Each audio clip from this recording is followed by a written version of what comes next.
चलो, so the topic for today is joint sitting of Parliament. Article 108 of Indian Constitution provides for joint sitting of Parliament, and in simple words, joint sitting of Parliament means Rajya Sabha, the members of Rajya Sabha and the members of Lok Sabha coming together at a particular moment. Where? At the central hall of Parliament.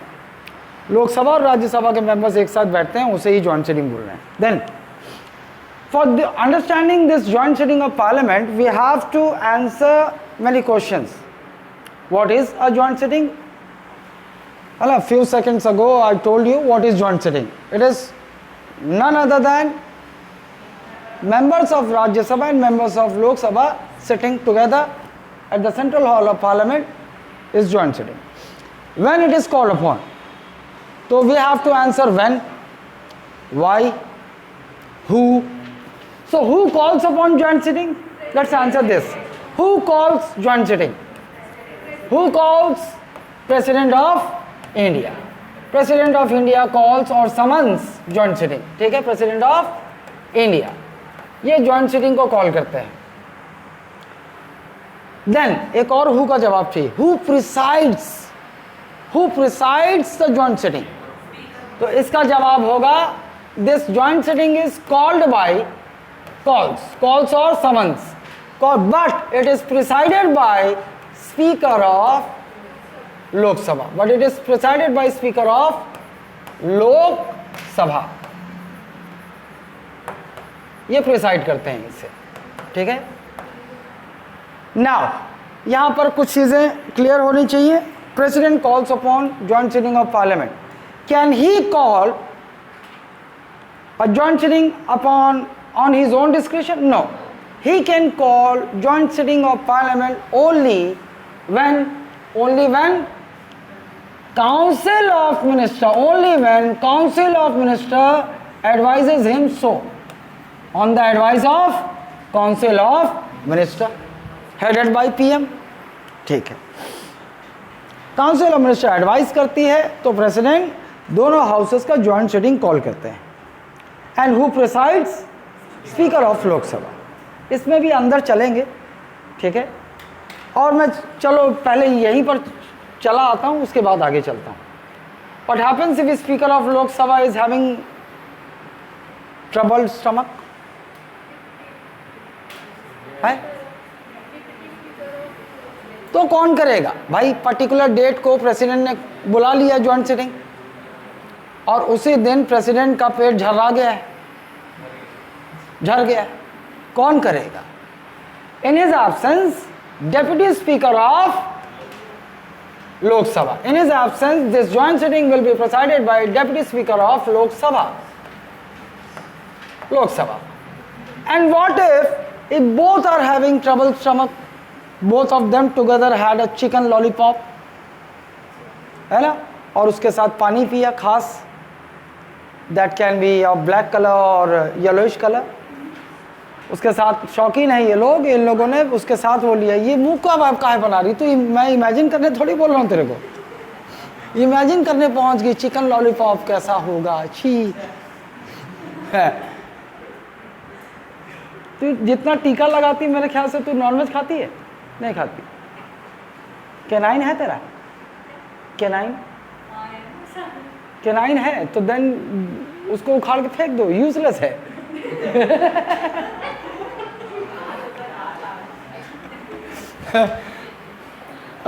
Canine है मेरा भी, लेकिन मैं vegetarian हूँ, मैं नहीं खाता है. मैं नहीं खाता नॉनवेज. कैनाइन तो सबका है. तू खाती है? तू साहू है ना? ये मानसी खाती होगी, ये भी खाती होगी, ये भी खाती होगी. तो नहीं खाती? दीक्षा चौहान खूब खिस्सी होगी. नहीं खाती? कितने लोग खाते हो? हाँ.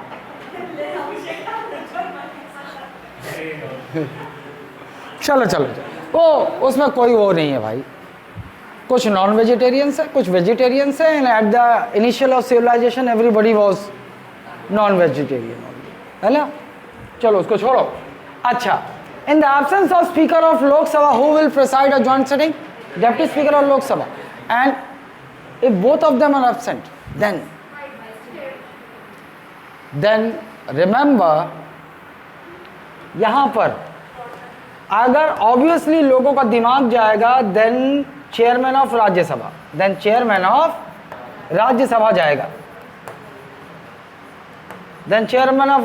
जाएगा, लेकिन ये बिल्कुल गलत है, ये नहीं होगा। अगर ये दोनों एब्सेंट हैं तो इसके बाद प्रिसाइड करेगा वाइस चेयरमैन ऑफ राज्यसभा। कौन करेगा? Vice chairman of Rajya Sabha. अगर क्वेश्चन यहां से बनाया, यहां फंसाएगा, चेयरमैन ऑफ राज्यसभा, यही फंसाएगा। अगर ऐसा क्यों हो गया, ये चेन बिगड़ क्यों गई? लोकसभा का स्पीकर प्रिसाइड कर सकता है प्रॉपरली, कॉन्स्टिट्यूशन सीधा सीधा कहता है if is available then speaker of Lok Sabha will preside. ठीक है, फिर अगर मान लो स्पीकर नहीं है लोकसभा का, तो डिप्टी स्पीकर को बोल रहा है लोकसभा के। लेकिन अगर दोनों नहीं है तो राज्यसभा के चेयरमैन को छोड़कर सीधे बोल रहा है कि राज्यसभा का वाइस चेयरमैन कर सकता है प्रिसाइड, लेकिन राज्यसभा का चेयरमैन नहीं कर सकता। फिर यहां कुछ चीजें समझनी होंगी। इसका रीजन क्या है, आपको मैंने पहले बताया था।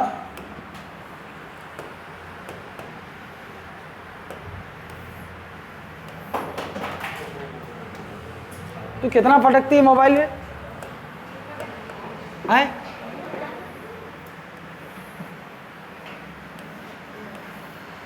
How many, although anyone who is sitting on the chair in front is presiding that house, is a presiding officer on that particular day. But normally how many presiding officers we will see in parliament? 4. पहला, ये लोकसभा है तो इसका ये जो है speaker of Lok Sabha, ये है तो डेप्यूटी स्पीकर। ये राज्यसभा है तो इसका जो हेड है वो चेयरमैन, और ये वाइस चेयरमैन है ना। ये लोकसभा और ये राज्यसभा, ये 4 प्रिसाइडिंग ऑफिसर्स हैं। इन चारों में एक अनकॉमन है। वो कौन है? वो अनकॉमन मैन है चेयरमैन ऑफ राज्यसभा। वो अनकॉमन ये है। And why is it so? All other 3, Lok Sabha speaker is a member of Lok Sabha, then he is elected as Lok Sabha Speaker.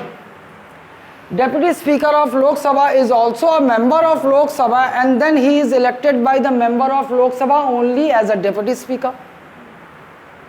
Vice Chairman of Rajya Sabha is a member of Rajya Sabha and he is elected by the members of Rajya Sabha only. इन तीनों में एक चीज common है, they are members of their respective houses. ये common है ना भाई।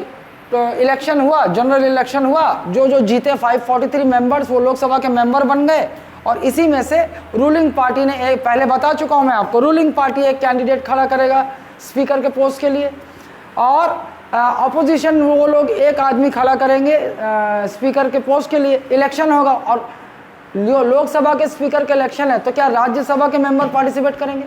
नहीं। लोकसभा के स्पीकर और डिप्टी स्पीकर के इलेक्शन में केवल एक तो वो उस हाउस के मेंबर होंगे, और दूसरा कि उसी हाउस के लोग वोट करेंगे, जिसे ज़्यादा वोट मिलेगा वो जीत जाएगा। तो ये दोनों में कॉमन चीज़ है, they are the members of their house.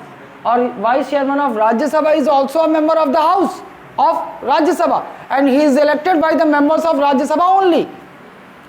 लेकिन ये जो राज्यसभा का चेयरमैन है, actually he is vice president of India. He is vice president of India. And you already know there is a separate election for vice president of India. Vice president के लिए अलग से election होता है. One who is elected as vice president of India becomes ex officio chairman of Rajya Sabha. Vice president of India is ex officio chairman of Rajya Sabha, means by holding the post of vice president he is automatically the chairman of Rajya Sabha. He becomes automatically the chairman of Rajya Sabha. Vice president गया तो राज्यसभा का chairman भी गया, फिर नया vice president जो बनेगा वही फिर राज्यसभा का नया चेयरमैन हो जाएगा। हिंदी में इसको बोलते हैं पदेन सभापति। भारत के उपराष्ट्रपति ही पदेन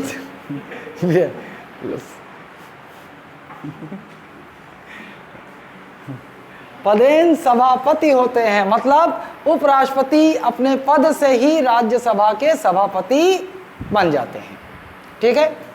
one who will be elected as the vice president of India will also be the chairman of Rajya Sabha. इसका मतलब ये है कि राज्यसभा के चेयरमैन का कोई इलेक्शन अलग से होता ही नहीं है। यही तो अनकॉमन हो गया। स्पीकर ऑफ लोकसभा उसका इलेक्शन होता है, डिप्टी स्पीकर ऑफ लोकसभा उसका इलेक्शन होता है, वाइस चेयरमैन ऑफ राज्यसभा उसके भी पोस्ट का इलेक्शन होता है, but there is no election held for chairman of Rajya Sabha. इसकी ज़रूरत ही नहीं है, इसकी ज़रूरत ही नहीं पड़ती, क्योंकि वाइस प्रेसिडेंट का इलेक्शन होता है। One who will be elected as vice president of India will automatically will be the chairman of Rajya Sabha. तो चारों में अनकॉमन क्या है कि राज्यसभा के चेयरमैन का इलेक्शन नहीं होता है ना। और दूसरा अनकॉमन चीज क्या है कि the vice president of India is not a member of Rajya Sabha, is not a member of Rajya Sabha, and since he is not a member of Rajya Sabha, Lok Sabha का तो सवाल ही पैदा नहीं होता, वो लोकसभा का मेंबर भी नहीं है। Since he is not the member of parliament, so he cannot preside joint sitting of parliament. So he cannot preside joint sitting of parliament. अरे साले इसी समय आराम। He cannot preside joint sitting of parliament. समझ गए क्यों? तो आज अलग क्यों लग रहा है? मूछ गायब कर दिया। वही मैं बोला कि कुछ गोरा तो है लेकिन कुछ ज्यादा चमक रहा है। हाँ ठीक है, वो उसी के लिए बोला ना कि जो भी वाइस प्रेसिडेंट होगा ऑटोमेटिकली वो राज्यसभा का चेयरमैन होगा। इसीलिए एक्स ऑफिशियो, ये शब्द याद रखना, फोकट में नहीं लिखा हूं। Ex officio chairman of Rajya Sabha कौन होता है? Vice president of India. और अगर कोई बोले समझाने तो एक्स ऑफिशियो क्यों बोल रहे? क्योंकि इसका कोई अलग से राज्यसभा के चेयरमैन का इलेक्शन नहीं होता है। One who will be the vice president of India will automatically be the chairman of Rajya Sabha. Clear है?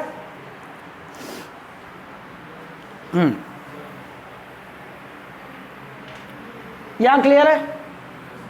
आओ वापस आओ, याद रहेगा। Who will preside the joint sitting of parliament? आ जाता हूँ, आ रहा हूँ उसके। Who will preside? Who will call upon joint sitting? President of India. Who will preside? मतलब पहला आपका प्रायोरिटी वही है। अगर चारों दिया है तो पहला आंसर क्या होगा? If he is absent, then Deputy Speaker of Lok Sabha. If both are absent, then सीधे वाइस चेयर में आना। राज्यसभा का चेयरमैन नहीं कर सकता preside. Why? Because he is not a member of any of the house of parliament. और बाकी जो लोग हैं दे are the members of their respective houses and they are elected while vice president भी इलेक्टेड है, लेकिन नहीं, वाइस प्रेसिडेंट भी इलेक्टेड है, लेकिन दो अलग चीजें हैं। पहला, he is not a member of Rajya Sabha, और दूसरा कि उस पोस्ट का इलेक्शन नहीं होता है, इलेक्शन वाइस प्रेसिडेंट का होता है। क्लियर है? आइए, यहां तक क्लियर है? फिर उसके बाद कौन से सवाल का जवाब ढूंढना था?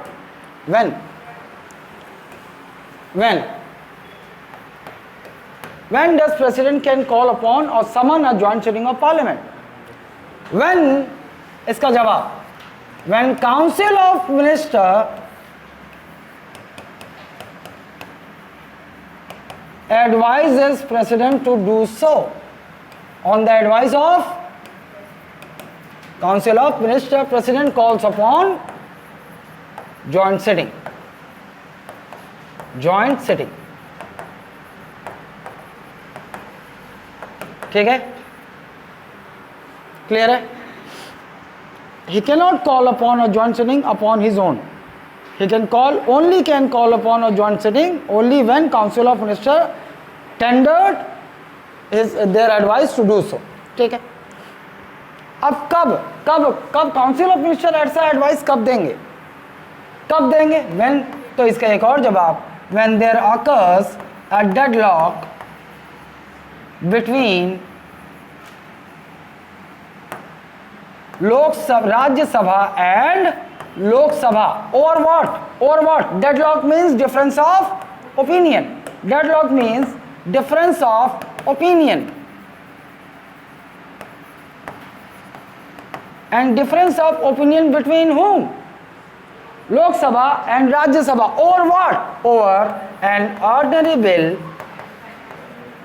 an ordinary or finance bill.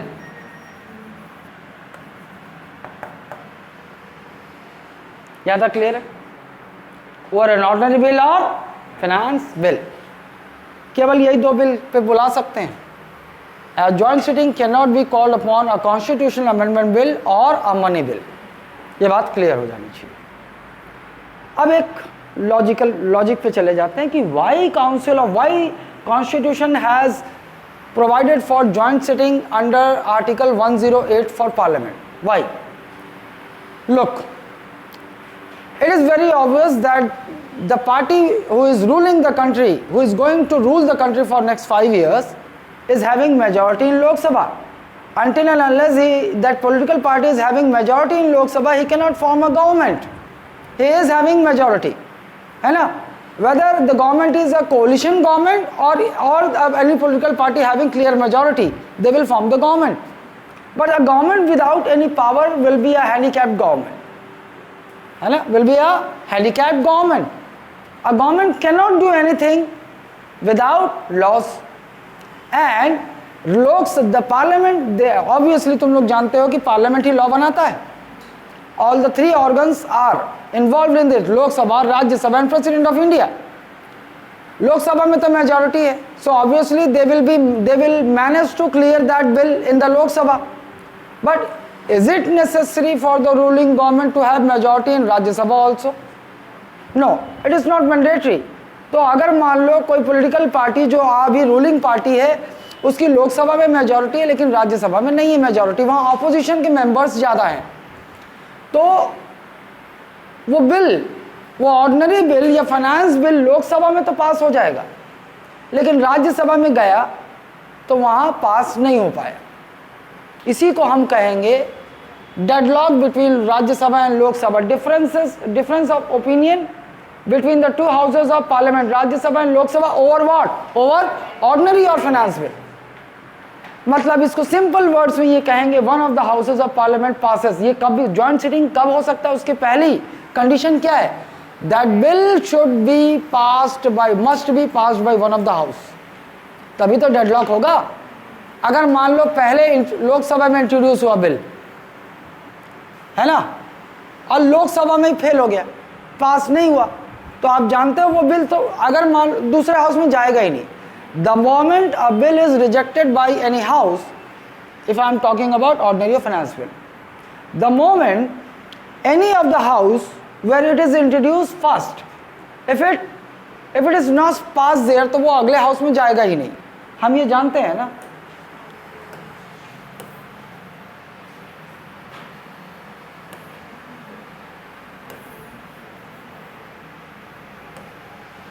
अगर मान लो कोई बिल है, ये बिल है ऑर्डिनरी और फाइनेंस बिल, देखो अलग अलग रास्ता होता है ना, ऑर्डिनरी बिल का अलग रास्ता है, फाइनेंस बिल का अलग रास्ता, मैं उस पर नहीं जा रहा हूँ. मान लो ये बिल पहले लोकसभा में इंट्रोड्यूस हुआ और यहीं पर ये फेल हो गया, तो ये जाएगा आगे? ये नहीं जाएगा. मतलब ये है कि एक हाउस में उसका पास होना जरूरी है. अब इस कंडीशन में जा पाएगा? नहीं जा पाएगा. लेकिन चलो मान लेते हैं it is passed by Lok Sabha. अब एक हाउस ने पास कर दिया, मतलब पहली कंडीशन पूरी हो गई। अब ये यहां गया और यहां पे फेल हो गया। नाउ अब डिफरेंस ऑफ ओपिनियन बोल सकेंगे, एक हाउस ने पास किया, एक हाउस ने पास नहीं किया। लेकिन अगर पहले ही हाउस ने रिजेक्ट कर दिया तो डिफरेंस ऑफ ओपिनियन की बात आएगी ही नहीं, है ना। एक हाउस को पास करना होगा और दूसरे हाउस में वो रिजेक्ट हो जाए, this is difference of opinion, ठीक है। लेकिन एक और कंडीशन को ध्यान रखो, if that bill is passed by both the houses and then president rejects it, then is there a provision of joint sitting? No, वो प्रोविजन नहीं है। जॉइंट सिटिंग का एक ही प्रोविजन है, one of the house of parliament must pass it and the other one must reject it.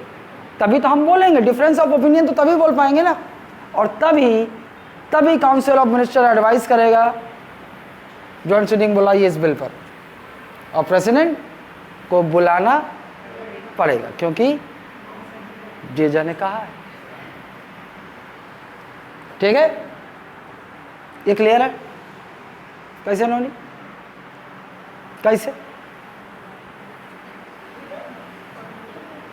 लिखने में busy है, clear है?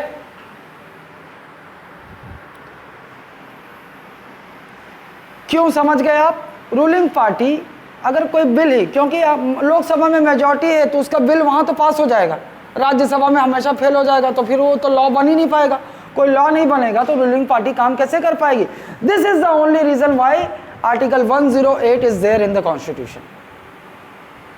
क्योंकि ये जरूरी नहीं है कि रूलिंग पार्टी का राज्यसभा में भी मेजॉरिटी हो, क्योंकि ऑपोजिशन तो यही कोशिश करेगी किसी तरह सरकार का कोई भी बिल हो वो पास ना होने पाए, है ना। So there are, if government needs a law then there are two ways, one is joint sitting and the other one is ordinance।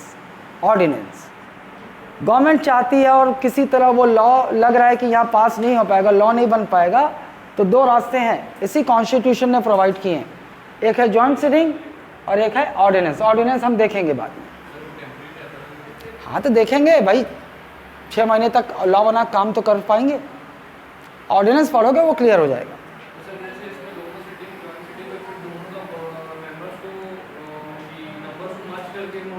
हाँ अब देखो, अब पहली बात ये कि जॉइंट सिटिंग में ऑर्डिनरी और फाइनेंस बिल को पास होने के लिए कौन सी मेजॉरिटी चाहिए? कौन सी मेजॉरिटी चाहिए? वही मेजॉरिटी चाहिए। कौन सी मेजॉरिटी? ऑर्डिनरी और सिंपल। अरे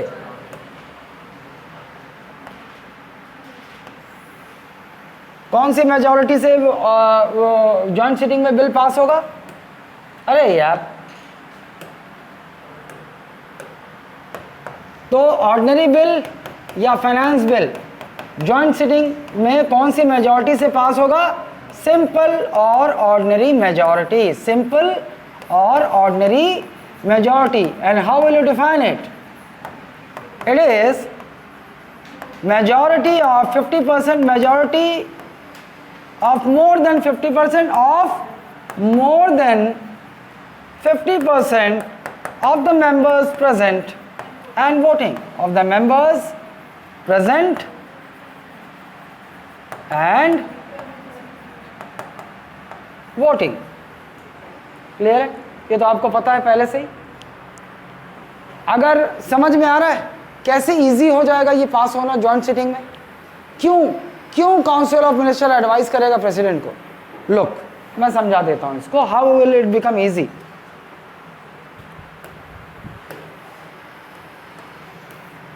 भाई लोकसभा की मेंबरशिप हम मान लेते हैं कितनी? 543, और राज्यसभा की मेंबरशिप 245, ठीक। वो बिल यहाँ आया और हमें पता है कि गवर्नमेंट के कितने मेंबर्स है? 320 मान लो, और राज्यसभा में जो भाजपा उसके कितने मेंबर्स है? इसमें केवल ओनली 100, ओनली 100, ठीक है। वो बिल यहाँ गया तो आउट ऑफ 543 इजीली 320 उसके फेवर में चला जाएगा, 300 चला जाएगा, तो वो तो पास हो जाएगा। मोर than 50% of the members voting easily it will B pass bye Lok Sabha. जब यहाँ आएगा तो यहाँ 145 मेंबर्स अदर पार्टीज के हैं, तो जाहिर सी बात है अगेंस्ट में वोट करेंगे तो फेल हो जाएगा। अब जॉइंट सिटिंग हो जाएगी तो चलो ये मान लो ये क्या हो गया फिर सेंट्रल हॉल।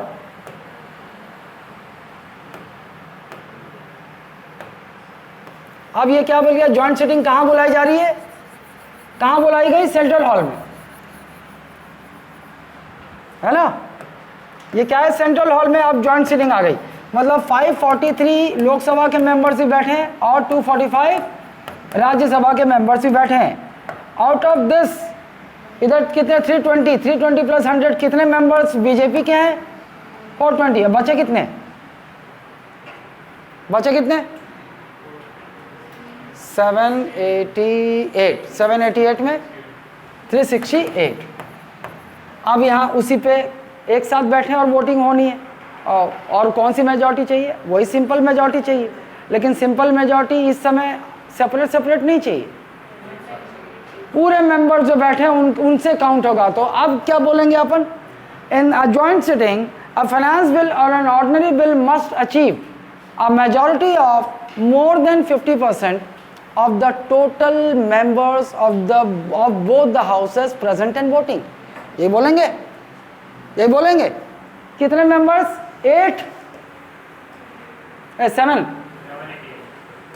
788 टोटल मेंबर्स हैं। इसका 50% कितना होगा, अब मान लो सारे लोगों ने वोट किया, मान लो सभी ने वोट किया है, या फिर ऐसा मान लो 750 लोगों ने वोट किया and rest of the 38 members they abstain themselves from voting, और बोलते हैं we won't vote, we are neutrals, हम ना तो इसके अगेंस्ट में वोट करेंगे ना फेवर में वोट करेंगे। कितने लोगों ने वोट किया, इसका हाफ कितना, 375। आराम से देखो 420 टोटल हैं लोग, आराम से 420 अगर फेवर में वोट करेंगे तो it will be easier for them to pass that bill in a joint sitting rather than trying to pass that bill separately in both the houses. In the Lok Sabha it is very obvious it will be passed because they are having majority in that house, but in Rajya Sabha it won't pass because opposition members are more than in number than ruling party. Clear है, किसी को कोई शंका, कोई दर्द, कोई पीड़ा, ठीक है, क्लियर है। दिस इज जॉइंट सिटिंग, है ना, यही है जॉइंट सिटिंग, यही है जॉइंट सिटिंग।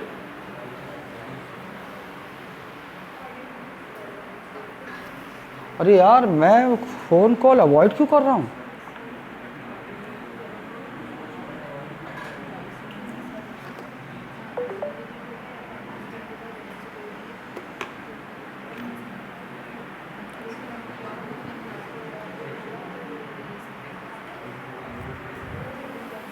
सो पॉज करो। नाउ ऑर्डिनेंस,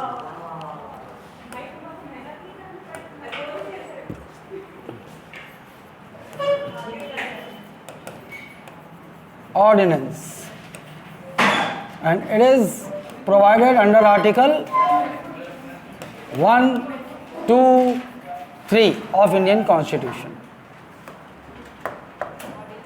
Ordinance, इससे पहले मेरे को थोड़ी सी आपको एक चीज बतानी पड़ेगी।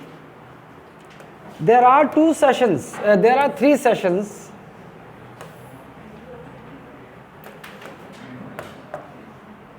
सेशंस। अब मान लो ये लोकसभा है, ये राज्यसभा है, there can be 3 sessions in a year of both the houses, 3 sessions. नहीं, सेशंस मतलब ऐसे समझो इसको, the office of Lok Sabha and Rajya Sabha can be open thrice in a year for working. लेकिन ये ऑफिस को ऐसा नहीं सोचना है कि सुबह खुला और शाम को बंद हो गया। एक बार खुलेगा, 3-4 महीनों के लिए हो सकता है खुला रहे, काम चलता रहे, और जब काम खत्म हो जाए तो ऑफिस बंद हो जाएगा, मतलब सेशन बंद हो जाएगा, ऐसा। So the first session of a year is budget session. Year का सबसे पहला सेशन कौन सा होता है, बजट सेशन। बजट के बाद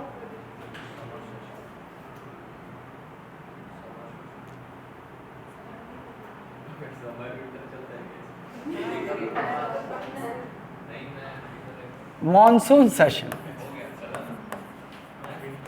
and then winter session. Winter session, ये 3 सेशन हो सकते हैं दोनों हाउसेस में, अलग अलग 3 सेशन हो सकते हैं। Budget session, the first session of the year is budget session, the second one is monsoon and the third one is winter session. 4, 3, 2 ordinary, the duration of the session is, the longest session of parliament is, can be budget session, the second longest can be monsoon, and the shortest session of the houses of parliament is winter session, है ना। इसके बारे में और भी detail जो होगा वो हम देखेंगे। Right now I am focusing upon what is needed to have an understanding of ordinance. ठीक, देयर कैन बी, मैं क्या बोल रहा हूँ, देयर कैन बी 3 सेशन यहाँ हो सकते हैं, 3 सेशन यहाँ हो सकते हैं, there can be, but minimum of 2 session is mandatory. Minimum of 2 session of each house is mandatory in a period of 12 months. एक साल में कम से कम कितने सेशन होने चाहिए दोनों हाउसेस में? 2 होने ही चाहिए, है ना। 3 सेशन होते हैं, बट किसी केस में नहीं हो पाया कोई एक सेशन, लेकिन ये तो ज़रूरी है कि साल में पार्लियामेंट के in each of the house of parliament it is mandatory to have 2 sessions at least. ये भी क्लियर हो गया? अच्छा, the gap between 2 sessions, the gap between 2 sessions cannot exceed more than 6 months. 6 months एक और fact हो गया कि अगर ये साल में 2 ही सेशन होने हैं तो 2 सेशन के बीच में का जो गैप है it can not go beyond 6 months. कैसे? जैसे किसी भी हाउस का एग्जांपल ले लेते हैं, प्रेसिडेंट ने, और आपको ये भी पता है कि president summons the session of each house. तो सेशन, मान लो एक सेशन है, एक सेशन के अंदर क्या होंगी, बहुत सारी सिटिंग्स होंगी। क्या होंगी? सिटिंग्स और मीटिंग्स। अब कौन कोई भी सेशन हो, राज्यसभा का, लोकसभा का, कोई भी सेशन हो, who will summon? President. President summons, president will summon. अरे माँ का है, हाँ माँ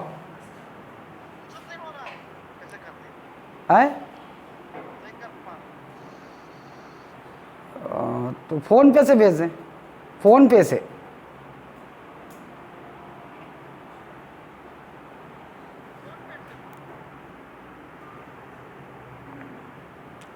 अरे यार,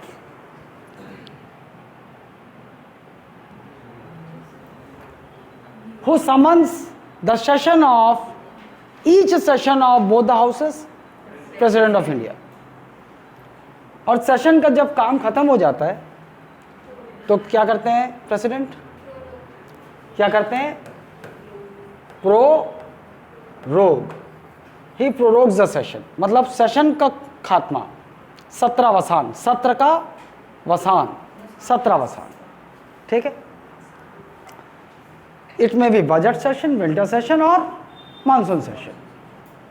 प्रेसिडेंट समन करेंगे, हाँ अब चलो भाई लोकसभा का फलाना डेट से हम बजट सेशन शुरू करते हैं, और जब काउंसिल ऑफ मिनिस्टर एडवाइस करेगा। अच्छा, ये भी एक बात और, यहाँ पर भी समन करना, प्रोरोग करना सेशंस के मामले में फिर क्या प्रेसिडेंट अपनी मर्जी से करते हैं? नहीं, काउंसिल ऑफ मिनिस्टर के एडवाइस पर करते हैं। क्लियर है? नाउ मैंने अब क्या बोला, 2 सेशन के बीच का gap. There can be 3 sessions in each of the house of parliament, but जरूरी नहीं है कि तीनों सेशन हो।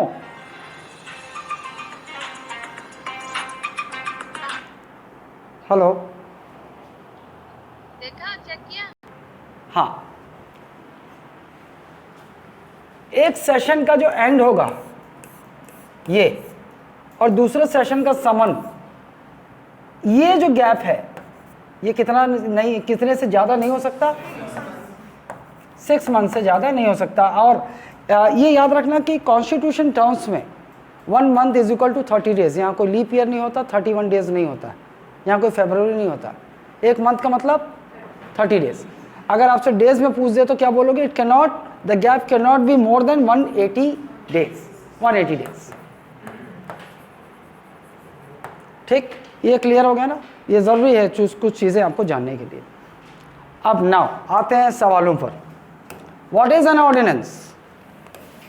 What is an ordinance? Ordinance is actually a temporary law. इसको आप डिफाइन कैसे करोगे? It is a temporary law. What is an ordinance? It is a temporary law. Why? Why and who? पहले इसका जवाब ढूंढ लेते हैं। Who issues an ordinance? President of India. President of India issues ordinance. Constitution has given this power to President of India to issue an ordinance, है ना? For whom? Central government. For central government. Why? क्यों दिया है? Constitution ने ये power president को क्यों दिया अंडर आर्टिकल 1, 2, 3? देखो, गवर्नमेंट बिना लॉ के, बिना एक्ट के काम कर नहीं सकती। और there may arise a situation when the office of one of the house और the office of both the houses are closed. Session में नहीं है, मान लो ऑफिस बंद है, उसी समय गवर्नमेंट को लॉ की जरूरत पड़ती है, तो फिर लॉ कैसे बनेगा? क्योंकि लॉ बनाने के लिए तो पार्लियामेंट के तीनों ऑर्गन चाहिए। प्रेसिडेंट तो है, लेकिन लोकसभा और राज्यसभा ऑफिस में नहीं है, मतलब सेशन में नहीं है। Lok Sabha, it is quite possible that Lok Sabha is in session but session of Rajya Sabha is not running, तो भी नहीं बना सकते लॉ। लोकसभा में पास हो जाएगा, लेकिन राज्यसभा तो सेशन में है ही नहीं और प्रेसिडेंट भी है, तो तीनों ऑर्गन चाहिए अपने को। तो ऐसी सिचुएशन केवल 2 बनेगी। Either one of the house of parliament is in session and the other one is not in session, पहली सिचुएशन, और both the houses of parliament are not in session. यही कंडीशन बनेगी 2, क्योंकि लॉ बनाने के लिए we need all the 3 organs of parliament.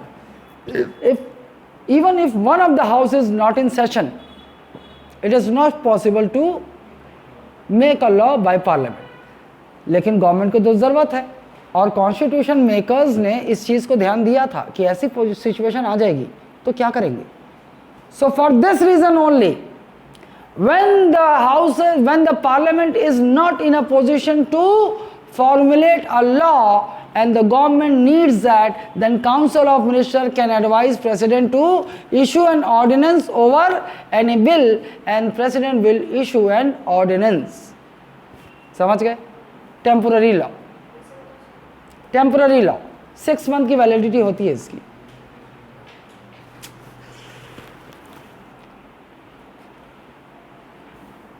मेरा mind आधा इधर है, आधा इधर है।